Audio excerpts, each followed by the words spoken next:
that. Okay, nothing that happens before or after the speaker's qualification will be included in the posted recording in keeping with our 11th and 12th traditions of anonymity. I will now turn it over to, which White Paw group are you coming from? Vicky Pa, Ventura County. What's good? Boop, boop. Awesome. And thank you, Vicky Pa, for providing this speaker. And now it is all yours. Okay. Can I get a thumbs up if you can like hear me? Shut the fuck up. All right, this shit's fucking crazy. All right, 2020 is super sketchy. But I think it's really cool. Oh, I'm Devon. I'm an alcoholic, by the way. Like Cam was saying, I'm part of Vicky Pa, which is Ventura County Young Peoples of Alcoholics Anonymous. I'm dying. It sounds like I have the coronavirus. I mean, I don't know if it is or not. Like, that's an outside issue. So if I start coughing, it's totally okay. I should be fine. But I guess I'll just like jump in this bitch real quick. So my sobriety date is September 3rd, 2016. That is my only sobriety date. Relapse is actually not a part of my story, but I'm super stoked. And this sounds fucked up, but I'm stoked that it's a part of other people's story, right? Because, you know, my friends that came back from getting loaded, they told me, first of all, you know, shit sucks. It's not fun anymore. I don't know if you do drugs on here, but like drugs aren't even good anymore, man. You don't even get high. You just die, you know? That's not exciting. And, you know, my friends that didn't come back, my friends that died, I wasn't ready to die yet. You know, it wasn't time. So if you are on here and if you're coming back from a relapse, like, I thank you. You know, your experience, like, saved my fucking life. So, all of this brought to you. I was born and raised Jersey Shore. What's good? What's poppin'? I come from a family of like super gnarly partiers. Like, I won't call them alcoholics. That's not my job. But, you know, I started drinking. The first time I ever drank, I blacked out. I threw up. My parents thought it was like so cute. They called me Sloppy Devo Monster. You know, I never had consequences for drinking. That just like wasn't a thing. The only time I got in trouble for drinking was when I watered down my dad's vodka. You know, he told me he was going to shave my head, like he was pissed. But yeah, like that shit's super normal to me. You know, my whole childhood was like holding my friend's hair back, like, you know, making sure they don't puke on themselves. Like, that's just what it was. It wasn't, you know, we didn't have like that many problems, you know what I mean? We were just kids. Fast forward through high school, I got involved in some hard shit, you know, whatever. You know, I got involved, I'll say, I mean, I know it's Alcoholics Anonymous and everything, but I was involved in drugs. I did heroin. I started doing heroin at like 15 years old. You know, apparently that shit kills you, and it was like super gnarly. So I stopped doing that, and so I didn't think I had a problem because I was able to cold turkey stop heroin. So I just kept drinking, man. I couldn't stop drinking. I realized that, you know, I had the answer to all my problems, right? I had this solution, this answer to all my fucking problems, and that was to move to California and become a pot kingpin, right? I was like, fuck yeah, I have the solution. This is it. And so I did. I moved to California. I started growing weed. Unfortunately, I started growing weed for these Colombians. It got super weird. And, you know, basically what my last drunk looks like is me living in the W Hotel in Hollywood with some dude that I don't even fucking remember his name, to be completely honest with you.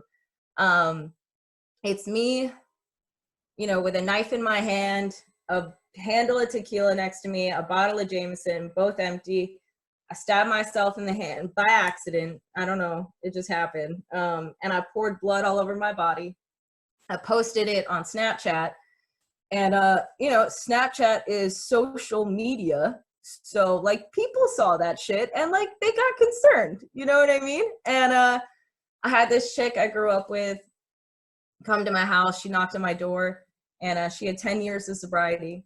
And you know, she took me to the hospital, and she kind of, you know, little did I know that she was selling me rehab, you know what I mean? Like, she told me that, you know, do I want to go on vacation? And I was like, yeah, absolutely.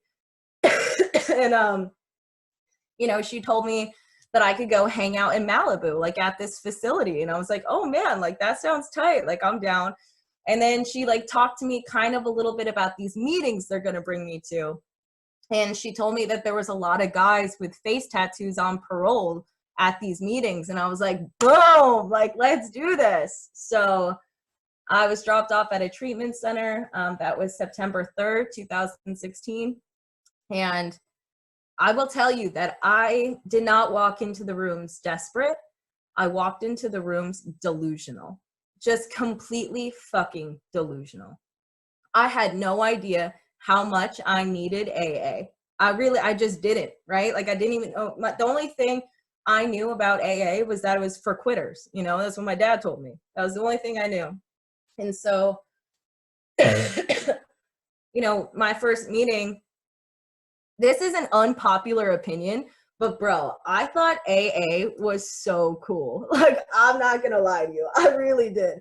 You know, this girl was like, oh, it's a cult. And I was like, fuck yeah, I love Charles Manson. You know what I mean? I was like, this is the best. I thought it was rad. Like, oh, you guys chant? Like, that's cool, you know? But I walked into this room where people like laughed at the wrong time, you know? Like, you know, when people tell you these tragedies or something really bad that happened to them and you just start laughing because like you can relate and it's funny. Like, I walked into a room with a bunch of people that laughed at the wrong time, you know, that laughed at tragedy, that laughed at their fuck ups, that laughed at like all this crazy shit. And I was like, this is so rad.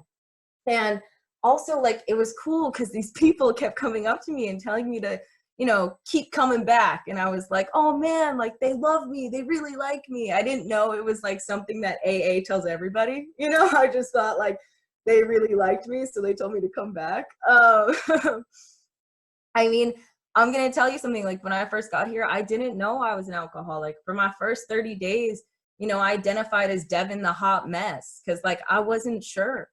And you know, this woman came up to me and she asked me this so simple. She asked me two questions. She said, when I honestly want to, do I find that I cannot quit entirely? You know? And I was like, fuck. And then she asked me, and once I start drinking, do I find that I have little control over the amount that I take? And I was like, fuck. And then she said, you're probably alcoholic, and walked away. And I was like, no, no.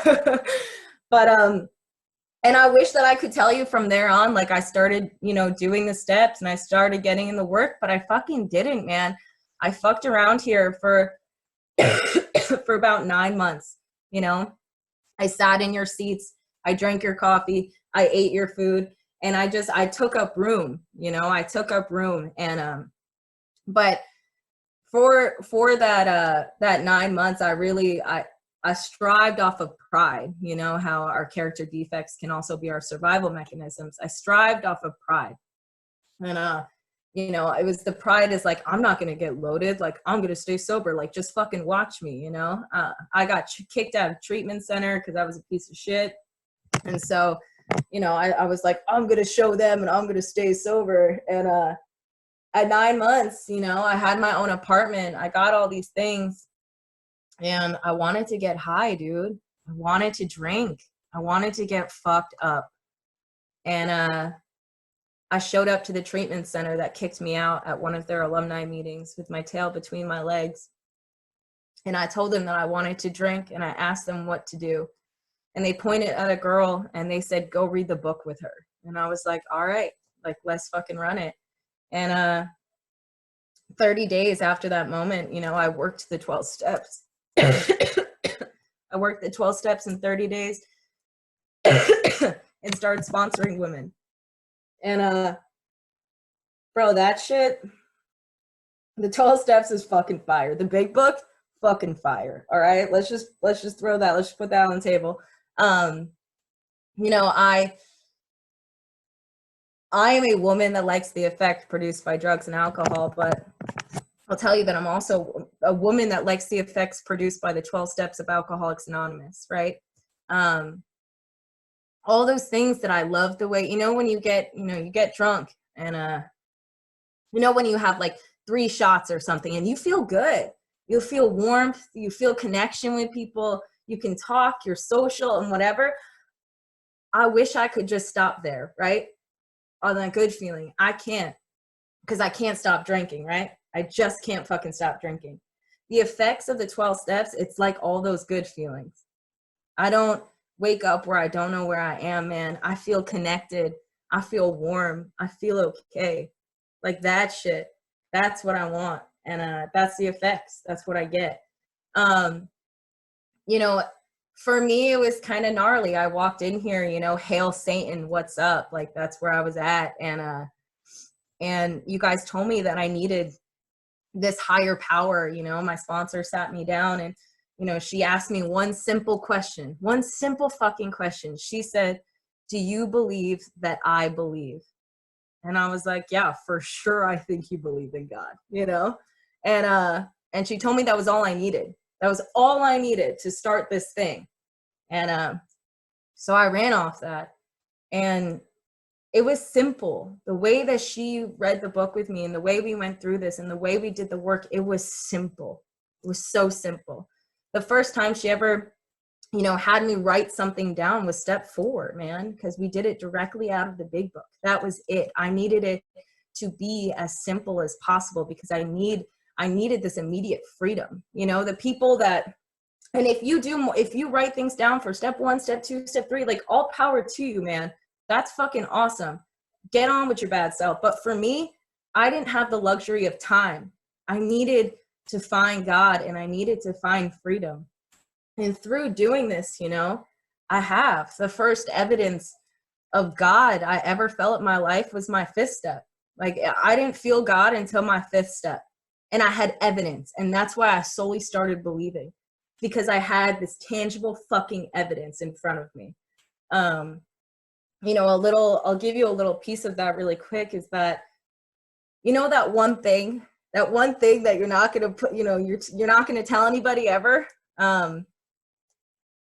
Well, I was doing this 5th step with my sponsor, you know, when you read off your 4th step, and I left that thing off, that one thing that I wouldn't tell anybody, that one thing that I barely even said out loud to myself, right? I left it off. And so we sat there. It was something that I had done on April 26th, which is 4/26. It was something that, you know, every day I would wake up in the morning at 4:26 in the morning, and every day I would look at my phone, it'd be 4/26. There'd be a license plate in front of me that said 4/26. It followed me, right? Because I let it control my life. And the day I did my 5th step with her, you know, she asked me if I left anything off. I looked at my phone and it was 4/26. And so I decided to tell her that one thing that I would never tell anybody. And this fucking woman looked at me and she told me that she doesn't see me any differently and that she loves me, you know? And from that, I swear to God, from that moment on, I have not seen 4/26. I do not fucking think about that one thing. And I know it's different for everybody, but that feeling, that thing was gone. It was lifted, dude. Like that was the first evidence of this shit working in my life. And so I kept doing it. I wanted more of that, you know, that feeling. I wanted more of that shit. So I kept going. You know, I'm not going to lie to you. Like it's hard. Like my character defects, man, like those are my survival mechanisms. And am I willing to give them up? Absolutely. You know, I don't need them anymore. And I know that, but they're still here. You know, I work I try every day to do the opposite thing that I would. It's, you know, I do my best, but 5 minutes, right? Okay.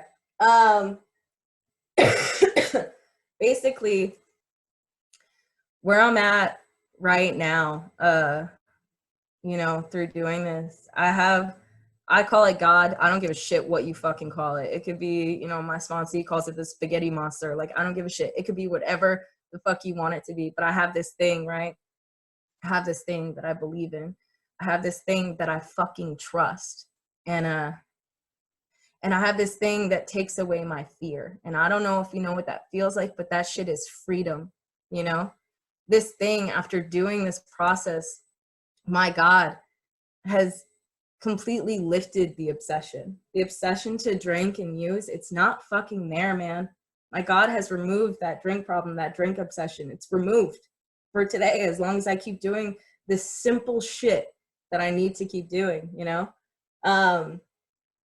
And I don't know if you know what that feels like, but like, I have a choice. I have a fucking choice. I don't know about you, but before this shit, I didn't have a choice, man. Like, I did not. There was no choice to be made. Like, I was fucked. That was it. And today, like every day, like I choose not to drink and use because I like this shit better. I like the effects of the 12 steps fucking better. You know, as for human problems these days, damn, man, what the fuck, you know? Getting to be an adult, doing taxes and paying all this and doing all this shit. Like, I don't know about you guys, but this shit is crazy. But I found out that the solution to removing my obsession is the same solution that I can use to my human problems, right? I found out through doing all this that, you know, me being selfish, me being self-centered, me being, you know, dishonest, and me being fearful, like, these are human problems, you know? This is human shit, all of that. But for me as an alcoholic, why it is so, you know, deadly for me to be those things is only because it blocks me from God. And that doesn't mean that a normal person isn't blocked from God, but for me, it's a life or death situation. For me, I cannot be blocked. I got to be connected to God, and I got to be connected to you.